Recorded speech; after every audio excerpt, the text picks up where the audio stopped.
दर्शन की 104वीं कक्षा, योग दर्शन के तृतीय पाद विभूति पाद का प्रकरण चल रहा है।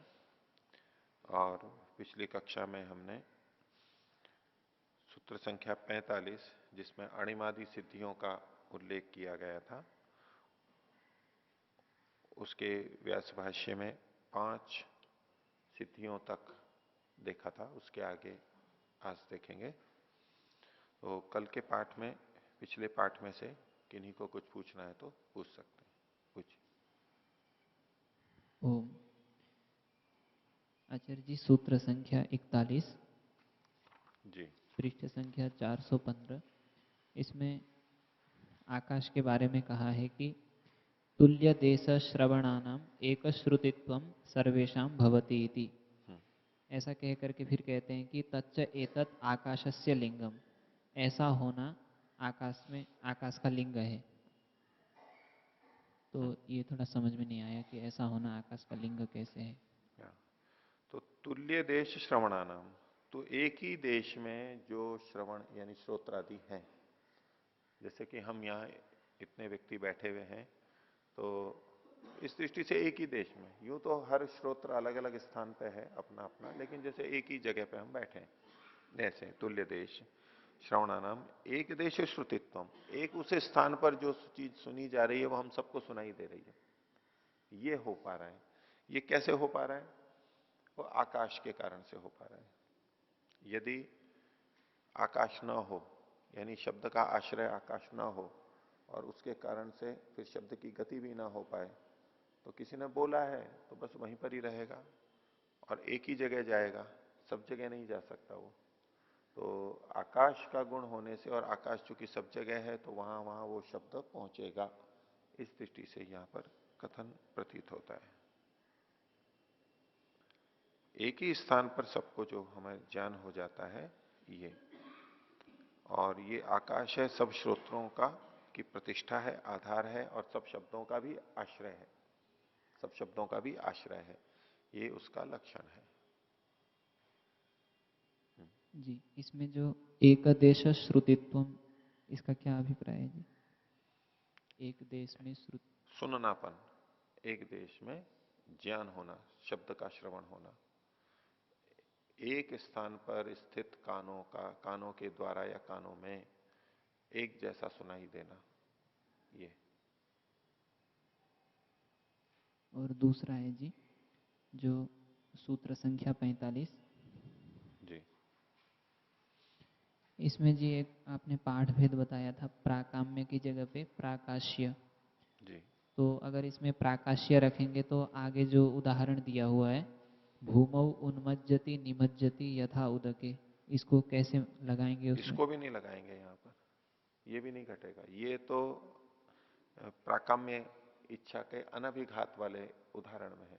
उनका यही कहना था कमलेश जी का कि ये जो भूमौ उन्मज्जति निमज्जति वाली बात है, तो उसमें तो पीछे आगे कहा गया है, जो ये तत्धर्म अनभिघात में शरीरादि क्रिया शिलाम अपनी अनुविशति, पृथ्वी मूर्तियां न निरुणत थी, पृथ्वी मूर्ति से उसको रोकता नहीं है, वो शिला आदि में भी प्रवेश कर जाता है।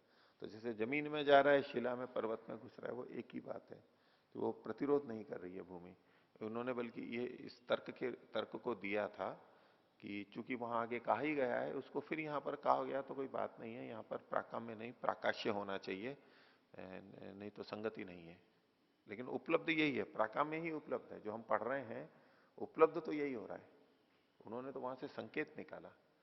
अब उनकी दृष्टि यह है कि ये कभी पहले लिखते हुए हाथ से कहीं कहीं गलत लिखने में एक में आ गया, फिर बस वही प्रचलित हो गया, वो इसको ठीक नहीं मानते हैं। पर ठीक है, हम तो जैसा लिखा है वैसा पढ़ रहे हैं इसको। और एक है जी 44वें सूत्र में, इसमें जो समूह के विषय में चर्चा आई है, तो इसमें कहते हैं द्विष्ठो ही समूह। तो द्विष्ठा का अर्थ आपने बताया था कि 2 प्रकार का, लेकिन सामान्य रूप से द्विष्ठा जो 2 में रहता है उसको द्विष्ठा बोलते हैं। जैसे 2 में रहता है, ये समूह 2 तरह से रहता है, इस रूप में है यहाँ पर। एक तो ये है दृष्टि की 2 मिलेंगे तब समूह बनेगा, क्योंकि संयोग तभी हो पाएगा। समूह का मतलब तो अनेकता होगी। अगर समूह को हम देखें तो वो केवल दो में ही नहीं होता है। और जहां समूह शब्द सामान्यतः लिया जाता है वो दो चीजें इकट्ठी हो इतने मात्र को समूह नहीं कहते हैं, कभी कह भी सकते हैं, लेकिन प्राय करके अनेकों में, यानी दो से अधिकों में, बहुतों के संयोग को हम समूह बोलते हैं। अगर हम यूं दृष्ट की दृष्टि से देखने लगेंगे कि समूह इनमें है, तो उस दृष्टि से तो दृष्ट शब्द यहां पर अनुकूल नहीं है, संगत नहीं लगेगा शाब्दिक अर्थ वो होते हुए भी। यहां दृष्ट का अभिप्राय है कि समूह दो प्रकार में, दो तरह में स्थित होता है। वो उसका तात्पर्य ये निकलेगा कि दो प्रकार का होता है। एक तो शब्द में ही उसका भेद पता लगेगा और एक शब्द में भी भेद पता नहीं लगेगा। ऐसे दो तरह से इन्होंने कहा है। और फिर युत सिद्धावयव और अयुत सिद्धावयव फिर एक अलग तरह से हो गया। तो यहां दृष्ट का उस शाब्दिक अर्थ वो होते हुए भी कि दो में होता है, वो संयोग के लिए कहा जाता है कि संयोग जो होता है वो दृष्ट होता है, दो में होता है। उस तरह से यहां पर हम समूह को लेंगे, कुछ घट सकता है पर पूरा ऐसे संगत नहीं लगेगा। और कोई बोलिए। सूत्र संख्या 43 के भाष्य में अंतिम जो पंक्ति है उसमें क्लेश कर्म विपाक त्रयम, ये तीन चीजें आई हैं। तो इसमें कर्म और विपाक का जो क्षय है, इसको दोनों को पृथक पृथक रूप से किस तरह से समझेंगे? कर्म तो जो हम करते हैं क्रिया रूप में होता है, उसका क्षय हो जाता है, यानी सकाम कर्मों का उसका क्षय हो जाएगा। संसार की प्राप्ति के लिए, सांसारिक वस्तुओं की प्राप्ति के लिए जो कर्म किए जाते हैं उसका क्षय हो जाएगा, एक तो क्रिया के रूप में, ठीक है। और उसको हम जब कर्माशय की दृष्टि से देखते हैं तो कर्माशय में जो हमारा संचित है उसको जब हम कर्म कर्म यानी कर्माशय लेंगे तो वो भी क्षीण हो जाएगा। अब वो विपाक नहीं दे रहा है, अभी प्रारब्ध नहीं बना है, वो संचित है, वहां पर वो कर्म कहलाएगा। और जब प्रारब्ध के रूप में हमें फल देने को उन्मुख हो रहा है विपाक, उसका जो फल है वो वहां पर क्षीण हो जाएगा। अलग अलग दृष्टि से देख सकते हैं इसको। और एक इसकी संगति जो बताई थी आपको कि क्लेश और कर्म के द्वारा जो विपाक होता है वह विपाक, वो तीन प्रकार का विपाक, जाति आयु और भोग, वो क्षीण हो जाता है। इस अर्थ में विपाक क्षीण होता है ये कहा जा रहा है। क्लेश और कर्म क्षीण हुए और उसके कारण से विपाक त्रय जो है, क्लेश और कर्म से उत्पन्न जो विपाक है, तीन प्रकार का विपाक है विपाक त्रय, वो क्षीण हो जाता है। ये भी एक अर्थ है। आगे इसमें जो पहली वाली जो संगति थी जिसमें कर्माशय का क्षय होता है, तो उसमें हमें सीधा सीधा क्षय मानना पड़ेगा? यूं सीधा मानेंगे, सीधा उसको जो लिखावट है, खाता लिखा है पाप पुण्य का, वो कम हो जाएगा, क्षीण हो जाएगा। और कोई बोलिए। ओम ओम आचार्य जी, सूत्र संख्या 39 में जी भाष्य में जो पहली पंक्ति है उसमें प्राण आदि लक्षण लिखा है। प्राणादि लक्षण, हाँ जी, तो प्राणों का लक्षण लेना है, कैसे क्या करना? हाँ, प्राण आदि लक्षण वाली जो समस्त इंद्रियों की वृत्ति होती है, वह है तो ये इंद्रियों की वृत्तियां, इंद्रियों के व्यापार हैं, लेकिन किस रूप में? प्राण आदि के लक्षण में। कि जैसे हम श्वास अंदर लेते हैं, ये प्राण वाला लक्षण हो गया। बाहर करते हैं कोई चीज, ऊपर जाती है, वो उदान वाला हो गया। भोजन पच रहा है समान से, इस समान वाला लक्षण हो गया। जो इन्होंने आगे बताए हैं, इन लक्षणों वाले ये इंद्रिय जो वृत्तियां हैं, ये जीवन कहलाती हैं। इसके बिना जीवन नहीं चलता है हमारा। ये चलते इससे क्रियाएं होती रहती हैं तो हम कहते हैं जीवन चल रहा है हमारा। तो प्राणादि लक्षण वाली जो इंद्रिय वृत्तियां हैं, ये जीवन के कहलाती हैं, है इंद्रियों की वृत्ति। अब इसको 5 भागों में बांट दिया गया, वो आगे वर्णन कर दिया। पूछिए।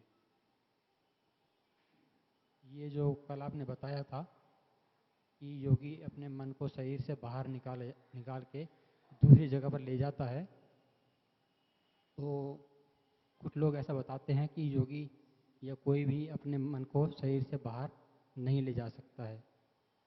तो इस विषय में थोड़ा बता दीजिए। तो देखिए मैंने क्या बताया था ये तो यहाँ लिखा हुआ ही है, ठीक है। तो हम योग दर्शन के सूत्र और उसका भाष्य पढ़ रहे हैं, तो यहां लिखे हुए में तो कोई संदेह नहीं है। कल्पिता और अकल्पिता दोनों यहां पर लिखी हुई हैं, और उसका मतलब ही ये है कि ये जो शरीर निरपेक्ष बहिर्भूत से व मनसो बहिर्वृत्ति, शरीर की जो अपेक्षा नहीं रखता है, ऐसे मन को बाहर ले जाया गया है। अब शरीर नहीं है साथ में उसके, तो ये तो स्पष्ट पंक्ति लिखी हुई है, इसके अनुसार तो मन बाहर जा सकता है।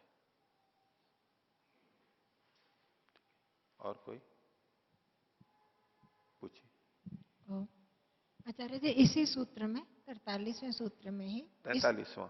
43 हाँ। 43 इसी का ये अगला जो शब्द है बहिर्भूतस्यैव, इसमें भाष्य में लिखा गया कि परमात्मा की उपासना में ही स्थित मन की बाह्य वृत्ति है। क्या ऐसा आवश्यक है परमात्मा की उपासना? ऐसा आवश्यक नहीं है। बहिर्भूत मतलब इन्होंने ये लिखा है परमात्मा की उपासना में ही स्थित मन की बाह्य वृत्ति होती है, ऐसा तो कोई संकेत नहीं है यहाँ पर। किसी भी तरह से, किसी भी तरह से होता है वो, तो किसी भी तरह हो सकता है।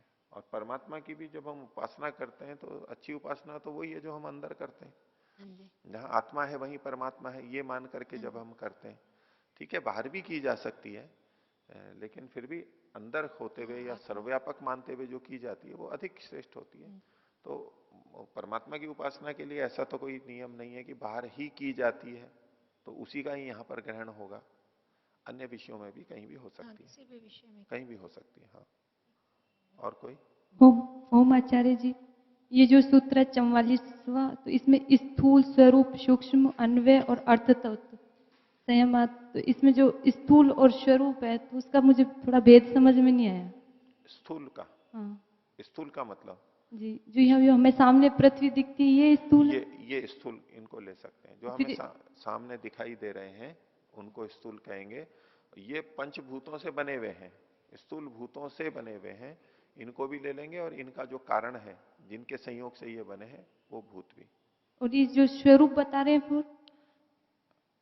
हाँ, इनका जो अपना गुणधर्म है, ये क्या करते हैं, वायु बहती है, जल गीला करता है इत्यादि, भूमि मूर्ति के रूप में रोकती है, ये जो इनके अपने गुणधर्म है उसको यहाँ पर कहा गया है। नहीं, गुण धर्मों को स्वरूप का है, उसको इनका अपना स्वरूप है जी। इनका अपना स्वरूप। पर जैसे देखने में तो स्वरूप उसको, जैसे किसी को देखते हैं तो जो उसका दिखता है उसको स्वरूप कहते हैं। वो भी ले सकते हैं आप, वो ऐसा ही है, ऐसी ही दिखती है हमारे को, ये चीजें इकट्ठी हैं, अलग अलग हैं, ये हमारे को दिखाई देती है। और आचार्य जी जो सूक्ष्म है यहाँ पे, सूक्ष्म, हाँ, इनका जो कारण है, इन भूतों का जो कारण है यानी तन मात्राएं, उनको सूक्ष्म कहा गया। तन मात्रा है आचार्य जी? इनको सूक्ष्म भूत नाम से कहते हैं। ठीक। शब्द तन मात्रा, स्पर्श तन मात्रा, रूप तन मात्रा, रस तन मात्रा, गंध तन मात्रा, ये नाम है। स्थूल भूतों की तरह से ही इनके 5 सूक्ष्म भूत भी स्वीकार किए गए हैं, और सांख्य दर्शन में इनका वर्णन आता है, उसकी तरफ संकेत है यहाँ पर। ठीक है। और कोई कुछ? ओम आचार्य जी, ये 43वें सूत्र से ये इस तरह के संयम करने से प्रकाशावरण क्षय कहा गया है, और वहां ततक्षीयते प्रकाशावरणम भी कहा गया प्राणायाम के अभ्यास से। अब कोई व्यक्ति सिद्धियां इस तरह के पाकर फिर प्रकाशावरण करें, इससे अच्छा प्राणायाम करने से ही प्रकाशावरण हो जाए तो लाघव होगा ना? ठीक तो है, कोई आपत्ति नहीं है। आपत्ति इसलिए कि इन्होंने निषेध थोड़ा ना किया है, दोनों बातें लिख रखी हैं इन्होंने। अब हमारी पसंद के ऊपर होता है। अब हलवाई ने तो सब मिठाइयां रख रखी है, अब हमारी पसंद है, हम कहेंगे नहीं ये वाली मिठाई ज्यादा पसंद है हमारे को, किसी को मावे की पसंद है, किसी को बेसन की पसंद है, किसी को मैदा वाली पसंद है, अपनी अपनी हो सकती है, उसमें भी भेद है। लेकिन नहीं जी ये ज्यादा ठीक है, इसमें सारी चीजें भी हैं और सस्ती भी है, वो ठीक है आप ये ले लो। और दूसरे की अपनी पसंद हो सकती है, और दूसरे कुछ ऐसा भी होता है तो ठीक है। हाँ, प्रकाशावरण क्षय कहा गया, क्या ये सिद्धि है? एक तरह की उपलब्धि है, उसको बाहर हम ऐश्वर्य के रूप में तो नहीं देख रहे, इसको ऐश्वर्य के रूप में तो नहीं देख रहे, लेकिन हमारे को हाँ इसके कारण से इसके साथ साथ ये चीज भी होती है, एक तरह की सिद्धि है। ये भी विशेष बात है कि ये कोई क्लेश कर्म और विपाक का क्षीण होना कोई सामान्य बात नहीं है, बहुत बड़ी बात है। तो और उससे फिर और चीजें आगे आगे बढ़ती हैं, अध्यात्म में प्रगति होती है, इसको भी एक सिद्धि माना जा सकता है। सिद्धि का मतलब यही नहीं कि जो केवल चमत्कार बाहर दिखाई दे रहा है, योगियों की साधकों की दृष्टि से आंतरिक चमत्कार से कम नहीं है ये क्लेश कर्म और विपाक का क्षीण हो जाना, तो बहुत बड़ा चमत्कार है ये। तो इन्हीं से परेशान रहता है व्यक्ति, इन्हीं में बंधा हुआ रहता है, तो उस दृष्टि से देखेंगे तो ये भी चमत्कार जैसा है, सिद्धि जैसा ही है। संयम वाली बात चल रही थी, अब त्रयम एकत्र संयम धारणा ध्यान समाधि, इसका मतलब समाधि में क्लेश कर्म का क्षीण नहीं ले सकते हैं, और समाधि उसको ही लगता है कि भाई जिसको ये सारे हट गए। हाँ, और नहीं ये फिर बाकी बचे हुए रहते हैं ना, कुछ तो जैसे क्रिया योग में भी क्षीण हुए, योगांगों का अनुष्ठान करते हैं वहां भी थोड़े थोड़े क्षीण होते रहते हैं, लेकिन इस स्थिति में आके जो क्षीणता कही जा रही है ये विशेष क्या मानी जाएगी, विशेष मानी जाएगी। तो सामान्य रूप से वैसे भी होते रहते हैं, योगांगों के अनुष्ठान से अशुद्धि का क्षय, सभी कुछ भी योगांगों का अनुष्ठान करेंगे वो होता ही है, यहां पर विशेष कथन स्वीकार करना चाहिए। हाँ, और एक बात है, यहाँ सूत्र में महाविदेह का है और भाष्य में तो केवल विदेह का है, इसमें कोई ज्यादा अंतर नहीं है क्या? यूं तो व्याख्या इसी के लिए कह रहे हैं। नहीं, भाष्य में भी महाविदेहा का है, हाँ का है? प्रारंभ में जो विदेहा का है वो तो हाँ वही वही कल्पिता का लेखा है, कल्पिता तो विदेहा है और अकल्पिता महाविदेहा है, वो दोनों शब्द आए उसके अंदर। और कोई जी। अच्छा जी, इसी सूत्र में जो विदेहा शब्द आया है और प्रथम पाद के सूत्र में भी के 19वें भी विदेह प्रकृति लया नाम आया था, तो इसमें संबंध कैसे? ये तो विदेह नाम की धारणा है, वो वहां विदेह नाम के व्यक्ति थे, वहां उन व्यक्तियों को योगियों को विदेह नाम से कहा गया था, और यहां विदेहा नाम की धारणा है। ये विदेहा का मतलब देह से रहित, ठीक है। तो एक तो होता है कि शरीर से देह से युक्त, और एक विदेह होता है कि देह से रहित। तो यहां शरीर से बाहर जब किसी विषय में मन को लगा रहा है, शरीर के बाहर, तो देह से रहित है वो, इसलिए इसको विदेहा का कह दिया गया। और उसके इसमें मन भी अगर बाहर चला जाता है तो ये भी शरीर से रहित हो गया, शरीर निरपेक्ष हो गया। तो पहले वाला शरीर सापेक्ष था लेकिन शरीर के बाहर था, इसलिए इन्होंने विदेहा नाम की धारणा कही है, लेकिन वो वहां तो योगी के लिए कहा है, विदेहा नाम देवानाम। तो जो ये धारणा करते हैं वो विदेह प्रकृति लयत्व जो सिद्धि कही गई थी वो असंप्रज्ञात समाधि वालों के लिए है। ये जो विषय चल रहा है ये संप्रज्ञात समाधि वालों के लिए है। अभी जो विषय चल रहा है ये संप्रज्ञात समाधि के अंतर्गत है। अब तक जितनी सिद्धियां हमने देखी हैं ये संप्रज्ञात समाधि के अंतर्गत आ रही है। खासतौर से जो आप पूछ रही हैं 43वें सूत्र की, ये संप्रज्ञात का विषय है। और वहां जो भव प्रत्यय विदेह प्रकृति लय नाम जो है, विदेहा नाम देवानाम जो कहा, वो असंप्रज्ञात समाधि के संदर्भ में कहा गया है। इसी में एक और, हाँ, 43वें में भी कहा कि मन जो है मनसो बहिर्वृत्ति सा खलु अल्कल्पिता, तो 38वें सूत्र में भी कहा कि चित्त का पर शरीरावेश होता है, तो दोनों जगह में चित्त बाहर जा रहा है, तो बाहर जा रहा है, उसमें तो शरीर में जा रहा है दूसरों के, यहाँ पर कहीं भी जा रहा है, शरीर और शरीर से भिन्न स्थानों पर भी। यहाँ वहां तो शरीर तक ही केंद्रित था ना, पर शरीरावेश दूसरे के शरीर में जा रहा है, अन्य प्राणी है, मनुष्य है उनमें, लेकिन यहां पर कहीं पर भी शरीर से अतिरिक्त भी जो बहुत कुछ बाकी है धरती के ऊपर या और कहीं भी, उन कहीं भी जा सकता है। इधर इंद्रियां साथ में जाएंगी? इन्होंने कहा नहीं है, कुछ कहा नहीं है, लेकिन संभावना है, हो सकता है, कुछ कहा नहीं है। वहां तो इंद्रियां साथ में कहा है, यहां पर नहीं कहा है। वहां तो किसी शरीर में गया है तो वहां कुछ कार्य भी करेगा, तो मान लो इंद्रियां भी साथ में गई हैं। अब यहां तो कुछ जानना मात्र है, वहां पर मन के माध्यम से जान लेगा उसको, वहां पहुंच करके। तो दोनों तरह से हो गया। एक तो है कि भाई परमात्मा ही हमारे को अंतःकरण में जना देता है, एक वो प्रक्रिया है, और एक है कि हमारी हमारी मन ही वहां पर पहुंच जाता है और वहां से वहां जान लेता है वहां की बातों को। दोनों ही तरह से बातें हैं। इसमें ये मानना पड़ेगा, हम कहते हैं जो मन है वो आत्मा के साथ ही लगा रहता है, उसका साधन है, नियरेस्ट जो है। तो जब मन बाहर जा रहा है तो इसमें आत्मा और मन में संबंध विच्छेद होता है। मानना पड़ेगा, आत्मा यही है और मन वहां गया है, तो अंतर मानना पड़ेगा। उतनी देर के लिए तो मानना होगा, लेकिन मन की गति बहुत तीव्र है, बहुत शीघ्र जाकर के आता होगा। तो यहाँ कुछ इस विषय में लिखा नहीं है, हम एक संभावना के रूप में कह सकते हैं। ये तर्क युक्ति हम कर ही सकते हैं कि जब यहां से जा रहा है बाहर और मन भी अणु है, आत्मा भी अणु है, एक देशी है, तो भिन्नता तो होगी वहां पर, भेद स्थान भेद तो हो ही जाएगा।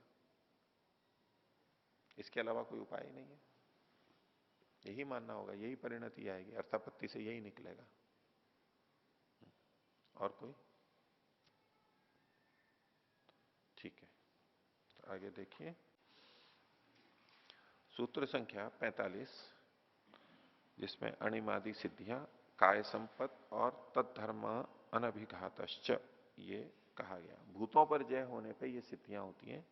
तो इसमें से अणु हो जाता है सूक्ष्म, अणिमा, लघिमा लघु हो जाता है, महिमा महान हो जाता है, और प्राप्ति अंगुली से भी दूर की चीज को छू लेता है, जैसे कि चंद्रमा को।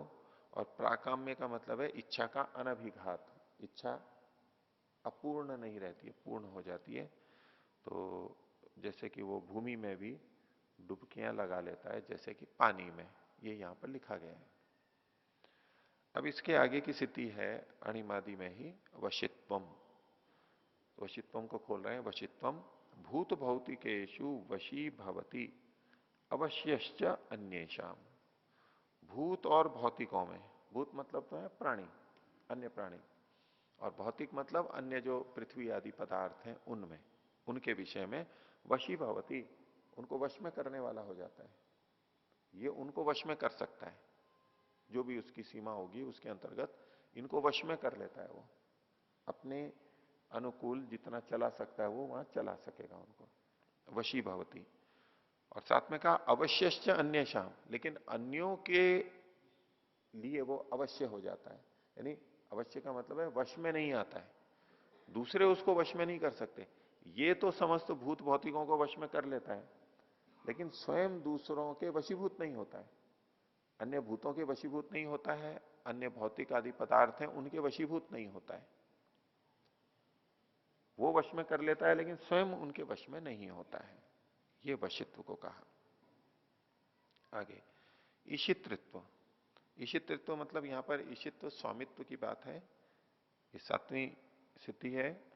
तो तेषाम प्रभवाप्यय व्यूहानाम ईष्टे, उनके यानी भौतिक भूतों के, प्रकृति के पदार्थों के प्रभाव यानी उत्पत्ति, अप्यय यानी विनाश, और व्यूहान उनके संयोग को, धारण को, बनाने को, उसमें वो ईष्टे समर्थ हो जाता है, उसका अधिकार आ जाता है, वो ऐसा कर पाता है।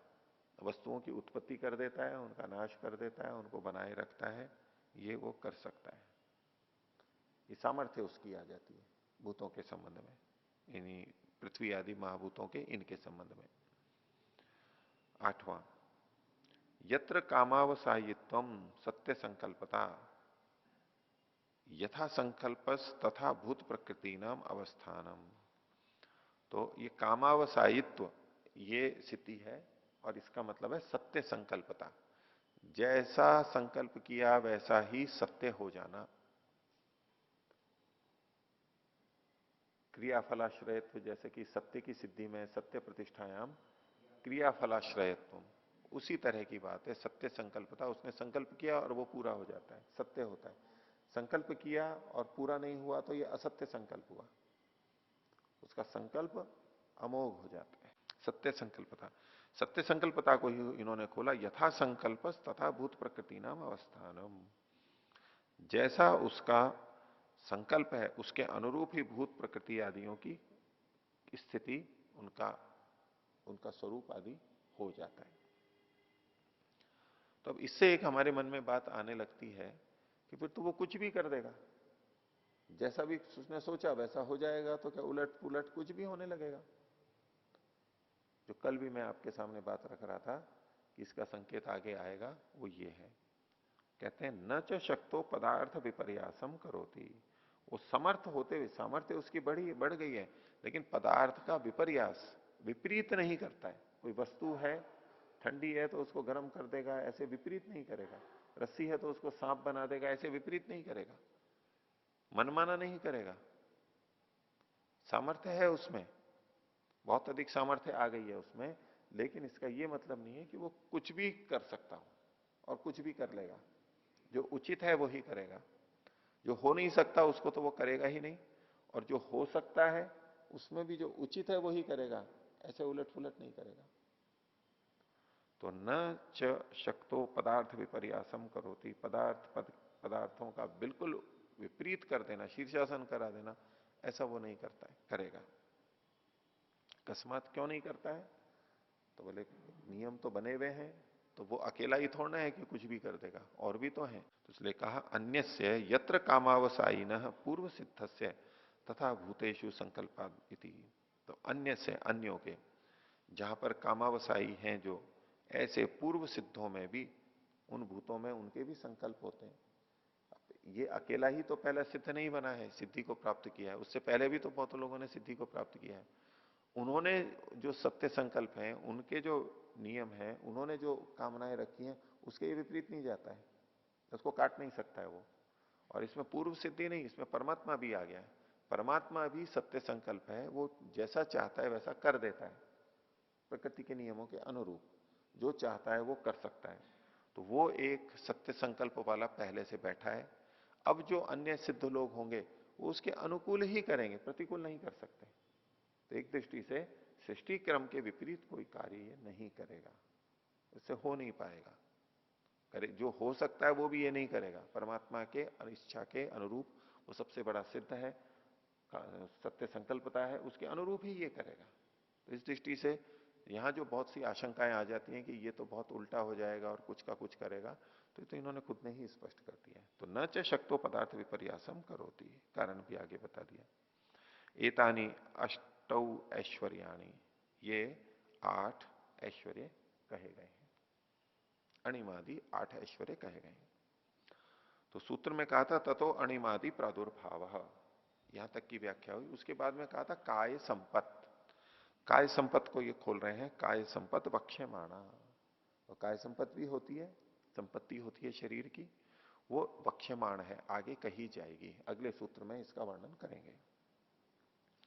सूत्रस्थ तीसरी बात है तद्धर्म अनभिघातश्च, उसको खोल रहे हैं तद्धर्मानभिघातश्च, लिखते हुए पृथ्वी मूर्तिया न निरुणद्धि योगिनः शरीरादि क्रियाम।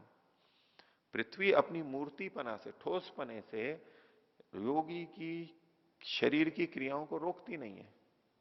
शरीर की क्रियाओं को, ये मूर्ति है, ठोस है, और हमारा भी शरीर ठोस है, उसकी अपेक्षा भले ही कम है लेकिन ठोस है, तो हम पृथ्वी पर चलते हैं, कहीं जाते हैं तो रुकावट होती है, तो वो अपनी मूर्ति से, ठोसपने से हमें रोक देती है। ये सामान्य स्थिति है। लेकिन इस योगी के लिए उसके शरीर की क्रियाओं को वो रोकती नहीं है।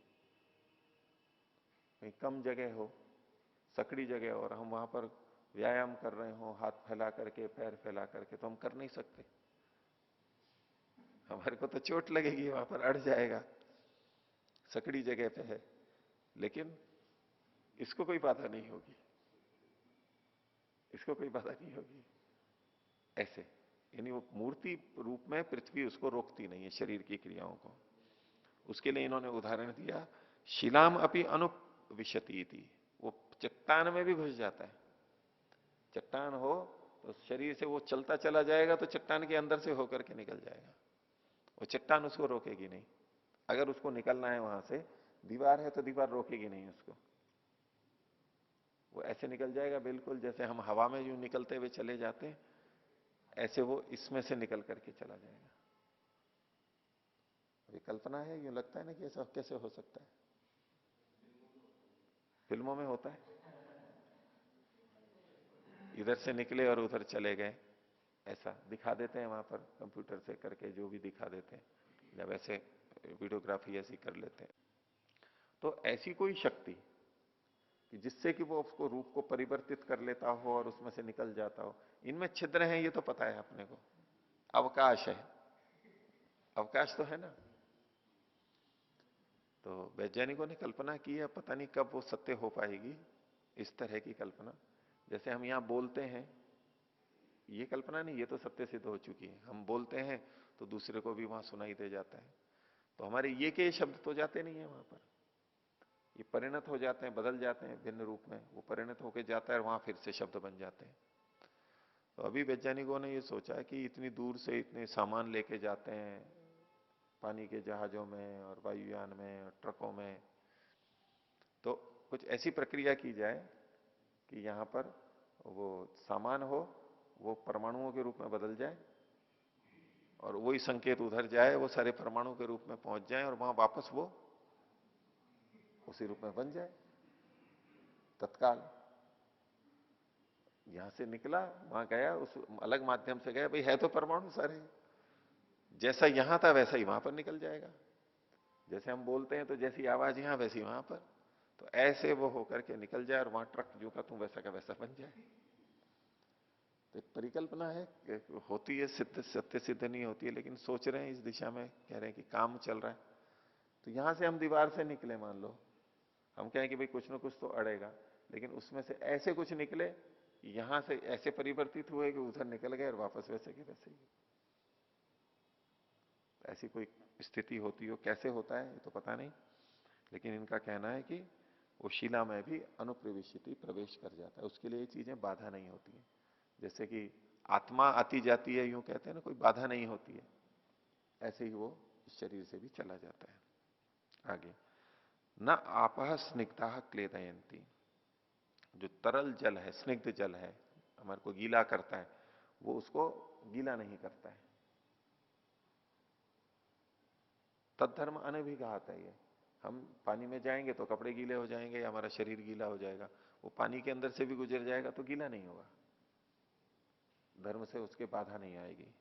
आगे, ना अग्नि उष्णो दहती, अग्नि उष्ण है, हमारे को तो जला देगी और उसको नहीं जलाएगी, अनभिघात है, उससे वो बाधित नहीं होता है। न वायु प्रणामी बहती, हमें या हमारे वस्त्रों को और वस्तुओं को तो वायु उड़ा देती है, और तेज वायु हो तो हमें भी उड़ा देती है, लेकिन उसको नहीं उड़ाएगी, धक्का नहीं देगी वो उसको। और अनावरणात्मके अपनी आकाशे भवती आवृत काया, अब आकाश वैसे तो अनावरण है, कोई हमारे को आवरण नहीं देता, बाधा नहीं करता, तो उसमें तो सबके लिए आना जाना वैसे ही खुला हुआ है। इसको इसकी क्या विशेषता है, तो बोले कि वो अनावरण में भी आवृत काय हो जाता है। आवृत काय मतलब वो आकाश से वैसे ढका नहीं जा सकता, आकाश तो सब कुछ उद्घाटित करता है, लेकिन इसको उद्घाटित नहीं करता है आकाश, वहां पर भी वो आवृत रह जाता है। पृथ्वी आदि तो आवृत करती है, वहां वो आवृत नहीं रहता, निर्वात चला जाता है। और जो निर्वात स्थिति है आकाश की अनावृत रहने की, वहां उससे भी वो आवृत हो जाता है, उससे भी वो ढक सकता है, दूसरा ना देखे ऐसा वो कर सकता है।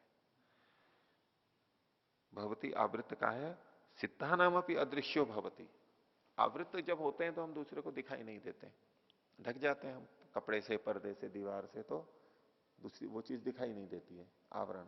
तो बोले सिद्धा नाम अपनी अदृश्यो भवती, जो सिद्ध लोग हैं उनकी दृष्टि से भी वो अदृश्य हो जाता है। सामान्य मनुष्यों के लिए तो अदृश्य हो ही जाएगा, लेकिन जो सिद्ध लोग हैं वो चाहे कि भाई सिद्ध लोग भी मेरे को नहीं देख सके, मेरे पास ना आए, तो वो दूसरों उन सिद्धों को भी वो दिखाई नहीं देगा, ऐसी उसकी सामर्थ्य हो जाएगी। ये धर्मों का अनभिघात है। अब अगले सूत्र में काय संपत्ति के बारे में बताया जा रहा है, 46वां सूत्र। रूप लावण्य बल वज्र संहननत्वानि काय संपत्ति, शरीर की संपत्ति बताई, ये भी एक ऐश्वर्य है, सिद्धि है, शरीर के स्तर पर भी कहा जा रहा है। वो कैसा है, तो पहला कहा रूप, रूप को इन्होंने नीचे भाष्य में खोला दर्शनीय, वो दर्शनीय हो जाता है, देखने योग्य हो जाता है, यानी पहले जैसा भी होगा उसकी अपेक्षा वो सुंदर हो जाता होगा, दर्शनीय।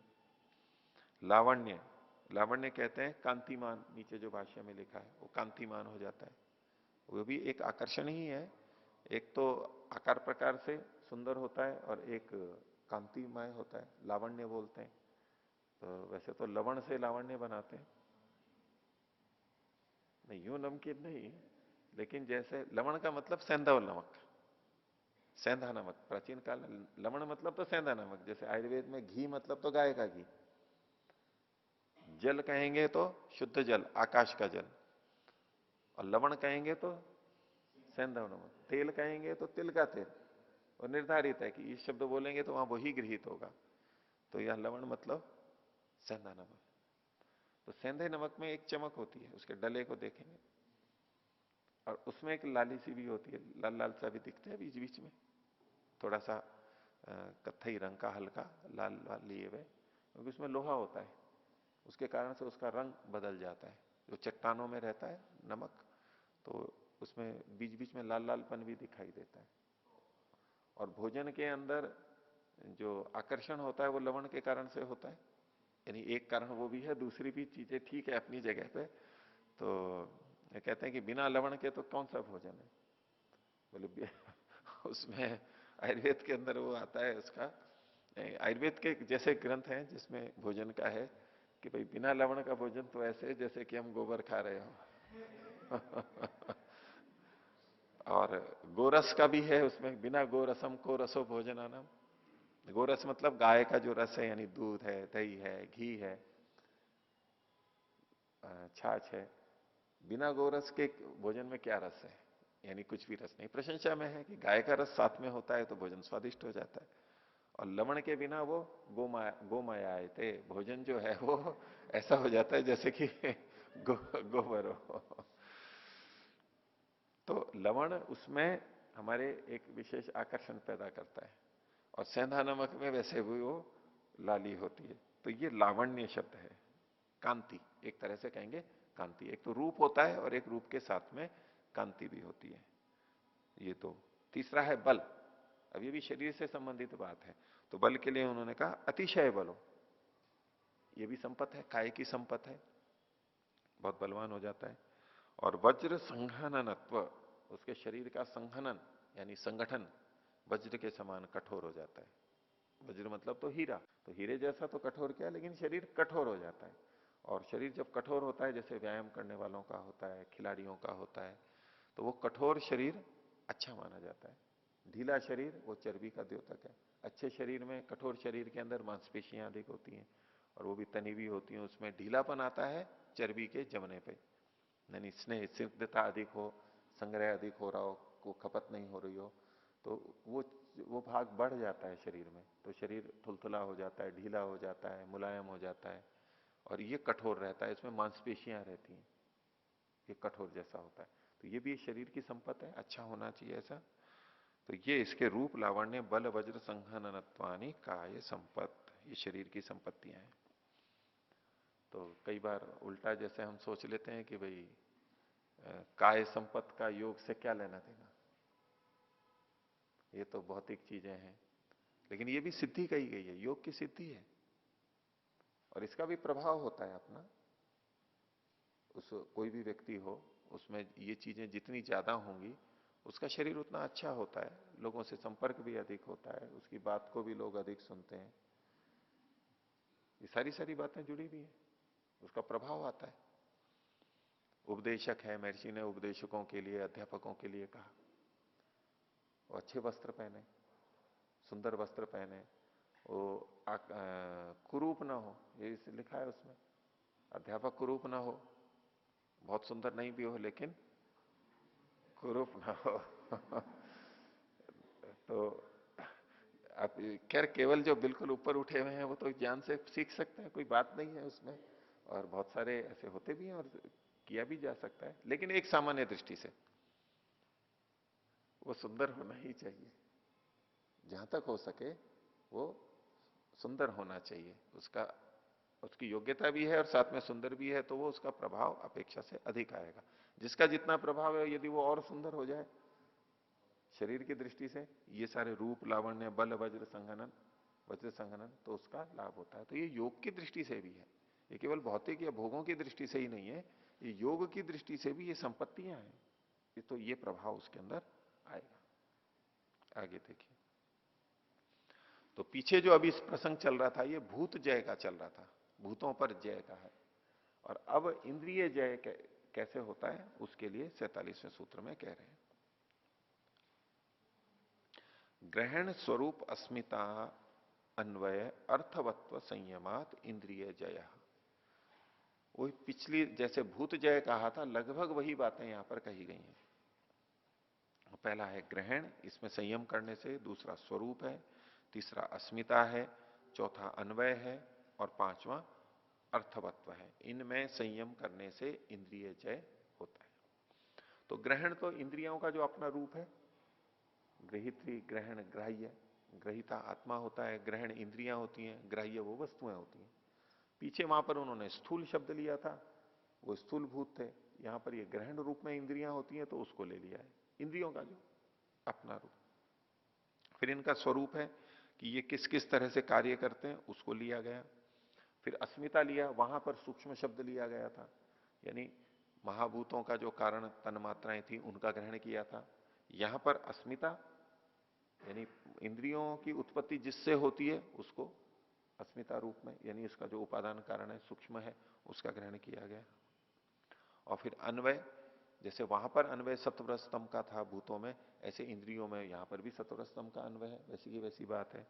और अर्थवत्व भी बिल्कुल वैसा ही है, वहां पर यानी भोगापवर्गार्थता सत्वर स्तंभ में अर्थवत्ता मानी थी, इससे उससे बनी हुई चीजों में भी, भूत आदि में भी, पृथ्वी आदि में भी अर्थवत्ता मानी थी। ऐसे ही यहां पर भी सत्वर स्तंभ में अर्थवत्ता है वही, और उनसे बनी हुई इन इंद्रियों में भी अर्थवत्ता है, भोगापवर्गार्थता है। तो इन पांच में संयम करने से इंद्रिय जय होता है। नहीं, इसी बात को भाष्य में देख लेते हैं। ग्रहण सामान्य विशेषात्मक शब्दादिर ग्राह्य, शब्द आदि विषय तो ग्राह्य कहलाते हैं। अभी सूत्र से सीधा संबंधित नहीं है, भूमिका के रूप में कहा गया है, क्योंकि इनको ग्रहण को बताना है। तो ग्राह्य क्या होता है? शब्द आदि विषय, वो सामान्य और विशेष सब तरह के हो सकते हैं, यानी शब्द भी सामान्य और विशेष हो सकता है, रूप भी सामान्य और विशेष हो सकता है, रस आदि भी। तो वो तो कहलाएंगे ग्राह्य, चाहे सामान्य हो चाहे विशेष हो, वो सब ग्राह्य कहलाएंगे। आगे, तेषु इंद्रियाणाम वृत्तिर ग्रहणम, उनमें, उन विषयों में, शब्दादि विषयों में इंद्रियों की जो वृत्ति है, इंद्रियों की जो प्रक्रिया है, इंद्रियों के द्वारा जो आलोचन किया जा रहा है, उनको जाना जा रहा है, उसको ग्रहण शब्द से कहते हैं। ग्रहण कर रहे हैं जैसे हम लेते हैं उस तरह से। न च तत्सामान्य मात्र ग्रहणाकारम, ये जो ग्रहण है विषयों को, जो इंद्रियां विषयों को लेती हैं, ये सामान्य मात्र के ग्रहण के रूप वाली नहीं होती है।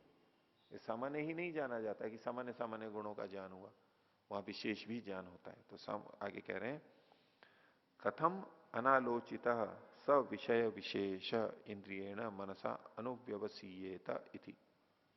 इंद्रियों से जो ज्ञान होता है वो सामान्य भी होता है और विशेष भी होता है। पंक्ति का अर्थ तो मैं शब्दशः बताता हूं अभी।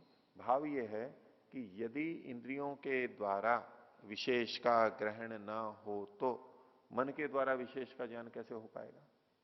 न्याय दर्शन में भी वही आता है ये बात की, इंद्रियां अगर केवल सामान्य का ज्ञान करेंगे तो मन भी सामान्य का ही करेगा। इंद्रियां विशेष का ज्ञान भी कर रही हैं तो मन भी विशेष का ज्ञान कर पाता है। तो पंक्ति में क्या लिखा है, कथम अनालोचित, न जाना हुआ, न देखा हुआ, किनके द्वारा? इंद्रियण। आगे जो लिखा हुआ है सब विषय विशेष इंद्रियण, तो इंद्रियण को यहां पर लेंगे। कथम इंद्रियण अनालोचित, इंद्रिय के द्वारा न जाना गया। कौन? सब विषय विशेष, उस विषय का जो विशेष है, विशेषता जो है, वो यदि इंद्रिय के द्वारा नहीं जानी गई है तो कथम मनसा अनुव्यवसीयता इति, मन के द्वारा उसका पुनः ज्ञान अनुव्यवसाय कैसे होगा। तो एक तो होता है व्यवसाय, एक है अनुव्यवसाय। व्यवसाय का मतलब ज्ञान या बोध है कि इंद्रियां सीधे सीधे विषयों के संपर्क में आ रही हैं, ये तो है व्यवसाय, निश्चय होता है, एक तरह से ज्ञान होता है। और इंद्रियों के जानने के बाद में मन भी तदनुरूप जानता है, ये अनुव्यवसाय कहलाता है। पीछे पीछे उसके अनुरूप जानना, तो व्यवसाय और अनुव्यवसाय। तो मनसा अनुव्यवसीयता, कैसे मन के द्वारा वैसा का वैसा विशेष जाना जा सके। मन के द्वारा विशेष जाना जाता ही है, तो वो इंद्रियों के द्वारा विशेष जानने के पूर्वक होता है, यानी इंद्रियों से भी विशेष जाना जाता है और फिर मन उसका विशेष जान पाता है।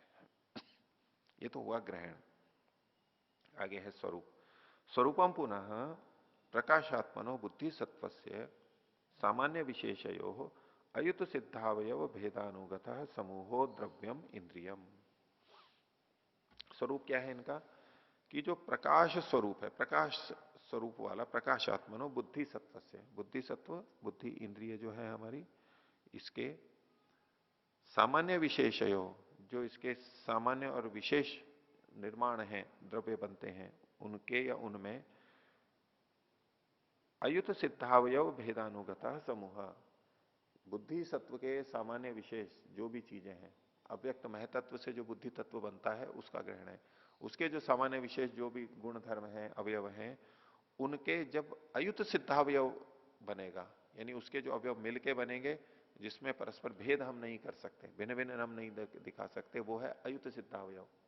पीछे पतंजलि का मत बताया था कि द्रव्य में अयुत सिद्धावयव भेदानुगत होता है, वो युत सिद्धावयव होगा, अब उसको द्रव्य नहीं कहेंगे। तो बुद्धि से, यानी उस प्रक्रिया से जब ये इंद्रियां बनती हैं उनके घटकों से, तो जब अयुत सिद्धावयव रूप में होते हैं, भेद से अनुगत होते हैं, वो जो समूह होता है उसको द्रव्य कहते हैं, उसको इंद्रिय कहा गया। तो ग्रहण तो उनकी ग्रहण की प्रक्रिया हो गई, स्वरूप इंद्रियों का अपना स्वरूप बताया कि ये पीछे इससे बने हैं। अस्मिता तेषाम तृतीयम रूपम अस्मिता लक्षणों अहंकार। अस्मिता का मतलब यहां पर अहंकार लिया है। तो इंद्रियां अहंकार से बनी है, अहंकारिक मानी जाती है अन्य दर्शनों में, सांख्य में भी।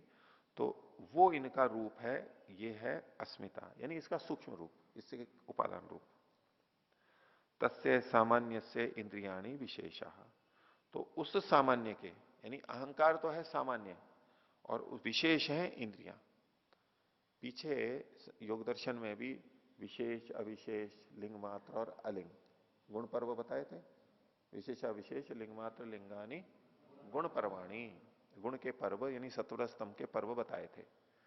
तो उसमें जो विशेष थे, एक तरफ तो 5 महाभूत ये बताए गए थे, दूसरी तरफ ये जो 11 इंद्रियां हैं ये भी विशेष मानी गई थी। तो जो इन्होंने कहा कि तस्य सामान्य से इंद्रियाणी विशेषा, इंद्रियां तो विशेष हो गई और इंद्रियों का कारण जो अहंकार है उसको वहां पर अविशेष कहा गया था। तो जो विशेष नहीं है, अविशेष है, उसी को यहां पर सामान्य शब्द से कह दिया। ये तो अविशेष है यानी सामान्य है, तो सामान्य का मतलब यहां पर है अविशेष। इंद्रियां विशेष हो गई तो ये अविशेष की, यानी तस्य सामान्य से, उस सामान्य यानी अहंकार की, अविशेष की इंद्रियां विशेष हैं, उसका कार्य है। यह अस्मिता हुआ। चतुर्थम रूपम व्यवसायत्मक। चौथा रूप क्या है? जो निश्चयात्मक, व्यवसायत्मक, प्रकाश क्रिया स्थितिशीला गुणा। प्रकाश सत्व का हो गया, क्रिया रज का हो गया, स्थिति तम का हो गया। इस स्वभाव वाले जो गुण है, ये शाम इंद्रियाणी साहंकाराणी परिणाम, जिसका कि परिणाम यानी बदलाव, कार्य द्रव्य इंद्रियां हैं और अहंकार सहित इंद्रियां हैं। इंद्रियां भी आ गई और उसके साथ साथ अहंकार भी आ गया। इन सब की उत्पत्ति इन सत्वर स्तंभ से ही हुई है। तो इंद्रियों की उत्पत्ति अहंकार से, और अहंकार भी सत्वर स्तंभ से बना है, और इंद्रियां भी वस्तुतः सत्वर स्तंभ से ही बनी है। ये कहलाएगा चौथा रूप, यानी तो अन्वय। इनमें भी सत्वर स्तंभ विद्यमान है, ये सब त्रिगुणात्मक है। अर्थवत्वम पंचमम रूपम गुणेशु यद अनुगतम पुरुषार्थवत्वम इति। पांचवा रूप क्या है? गुणों में जो अनुगत है पुरुषार्थवत्ता, भोगाप वर्गार्थता, जैसा पीछे कहा गया था, ये अर्थवत्ता है। आगे पंचसु एतेषु इंद्रिय रूपेशु यथाक्रमम संयम। इन 5 में इंद्रियों रूपों में, इंद्रिय के इन इंद्रियों के इन 5 रूपों में यथाक्रम जो संयम है, एक एक करके ग्रहण में करेगा, स्वरूप में करेगा, अस्मिता, अन्वय, अर्थवत्व में, और एक एक इंद्रिय में करेगा। इस क्रम से जो संयम होता है, तो तत्र तत्र जयम कृत्वा, उनमें जय को प्राप्त करके, पंच रूप जयादि इंद्रिय जय प्रादुर्भवती योगिना। 5 रूप जय आदि, रूप जय, गंध जय, रस जय इत्यादि, ये जय, इंद्रिय जय प्रादुर्भूत होता है योगी के लिए। इनकी जय या विजय किस रूप में देखी जाएगी? एक तो इन पे संयम हो जाता है, जैसा कि प्रत्याहार में भी होता है, वहां पर इंद्रिय जय हो जाता है, ये तो है संयम के दृष्टि से। और दूसरा है इनका उपयोग वो अच्छी तरह कर पाता है और नियंत्रण पूर्वक उपयोग कर पाता है, ये भी दूसरा, उचित उपयोग कर पाता है, गलत उपयोग नहीं करता है, ये इंद्रिय का जय होगा। आगे, इंद्रिय जय होने पे क्या सिद्धियां प्राप्त होंगी, वो अगले सूत्र में बता रहे हैं। जैसे पहले भूत जय बताने के बाद में जो सिद्धियां होती हैं वो बताई थी, यहां पर इंद्रिय जय होने पर जो सिद्धियां होती हैं वो बताई जा रही। 48वां सूत्र, ततो मनोजवित्वम विकरण भाव प्रधान जयश्च।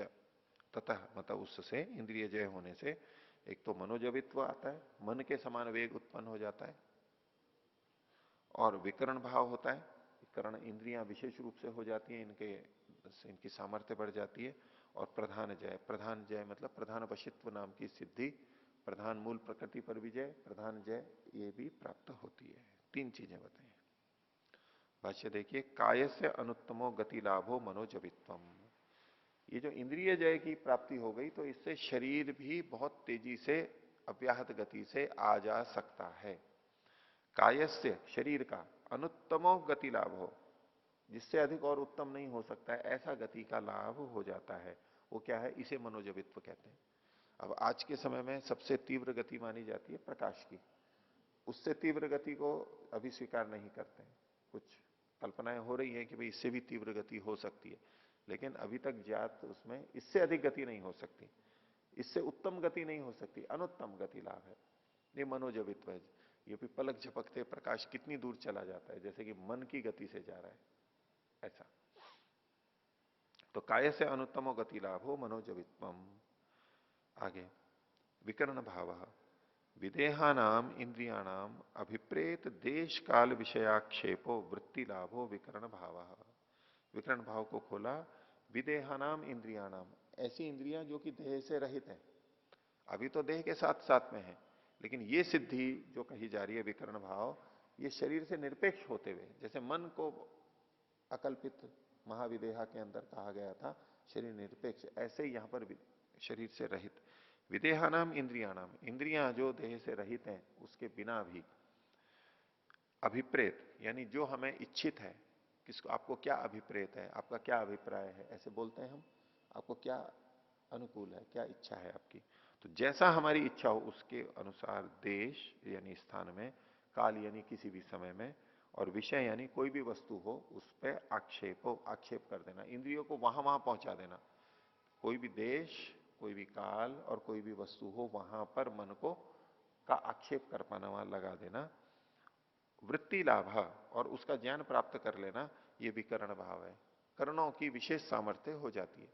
जैसे अभी हम अपने इंद्रियों को कहीं भी लगा देते हैं, नेत्रों को हम चाहेंगे तो उधर लगा दिया, उधर लगा दिया, हाथ से छूना है जहां भी छू लिया, ऐसे अभी तो हम करते हैं शरीर सापेक्ष, विदेह अवस्था में नहीं करते। वो शरीर से रहित होते हुए भी इंद्रियों को उन स्थानों पर भेज सकता है, ये लिखा है। आगे, प्रधान जय, सर्व प्रकृति विकार वशित्व प्रधान जय।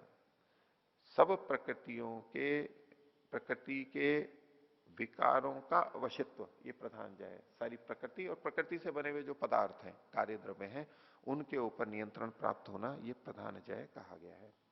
इत्येतास तिस्रः सिद्धयो, ये जो तीन सिद्धियां हैं, पहली मनोजवित्व, दूसरी विकरण भाव और तीसरी प्रधान जय, ये तीनों मिला करके तीसरा सिद्धयो मधु प्रतीका उच्यंते, इनको मधु प्रतीक नाम से कहा गया है, मधु प्रतीका सिद्धि कहा गया है। एताश्च कर्ण पंचक रूप जयात अधिगम्यते, ये जो सिद्धियां हैं ये कर्ण पंचक, कारण लिखा है तो ठीक कर लेना, कर्ण पंचक मानी पांच जो है, पंचक का भी छूटा हुआ हो तो लिख लेना, पांच करणों के इन रूपों में जो ग्रहण स्वरूप आदि हैं, इनके जय कर लेने पर अधिगम्यन्ते प्राप्त होती हैं, ये सिद्धियां मिल जाती हैं।